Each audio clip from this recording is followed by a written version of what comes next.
I think it's just great to enter because it's an experience. I think it really helps every organization to almost clarify its own purpose, vision, and mindset around how would you present yourself, how would you pitch your case to such an audience.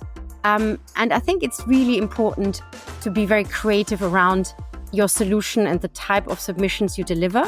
So I think it's a great chance to learn on the job, even if you think you might not be nowhere to winning this year. And many people might have that mindset. You just never know. So I think it's better to enter because the process itself is very helpful for you to achieve anything further in your organization anyway. So first of all, very important is to understand which category you will be applying for so that you really frame yourself into a specific area. And as I said, we have various categories. And what we sometimes see in those processes is that people sort of submit an entry across different categories at the same time. And that already sort of is a loss of focus. So be very focused as to what do you actually do and how would it fit into a very specific category. Very important in my mind is sort of the whole metric area. So what are the data points that you can deliver in terms of maybe already revenue, client base, product feedback scores, the quantity of certain things transacted. Just be very, very clear how you present your data. We sometimes see submissions that are maybe quite fancy from a marketing perspective, but they do not actually include the data that is so critical to see what are you doing differently, how does it impact your metrics around profitability, revenue, growth, even in an early stage where you might not be break even, but really the data points and the KPIs, what are your performance indicators? Why are you unique?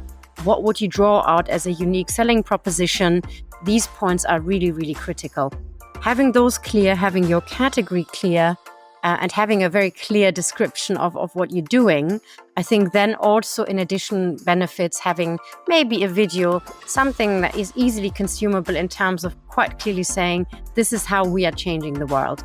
That can be a nice sort of icing on the cake. I think other than support it with lots and lots of data, I think the other thing is we sometimes struggle to understand what the product or the service is. And again, this is a sort of typical marketing problem in that because you've lived and breathed this product or service or this app, whatever it is, maybe for years and years, you know everything about it. But to the judges that have maybe only 20 or 30 minutes to review the entry, they need to quickly get to grips with what it is that you're doing. So we need to understand what's the problem that you're trying to solve. Why have you built, designed and launched this product, this service? So what's the problem that you're solving? Secondly, how have you gone about doing this? Have you done it yourselves? Have you done it with partners? By all means, include technical details. We do have, strong technical capabilities, but we're not looking for, all the lines of code. We want to know what the problem is and what you're solving, how you've solved it. And then, as I say, and I keep saying, the third thing is show us the data then that says this was a problem, this is how we solved it, and this is what real users have found. They have found a saving in time, in cost, in hassle and effort, whatever it might be. Those are the things. Keep it simple. Show us plenty of marketing material. So show us screenshots of the product or the service. Give us live videos that show it in action. All of these things that would help somebody that's never seen it before quickly get to grips with what it is and figure out why we should be as excited as you are about your product or service.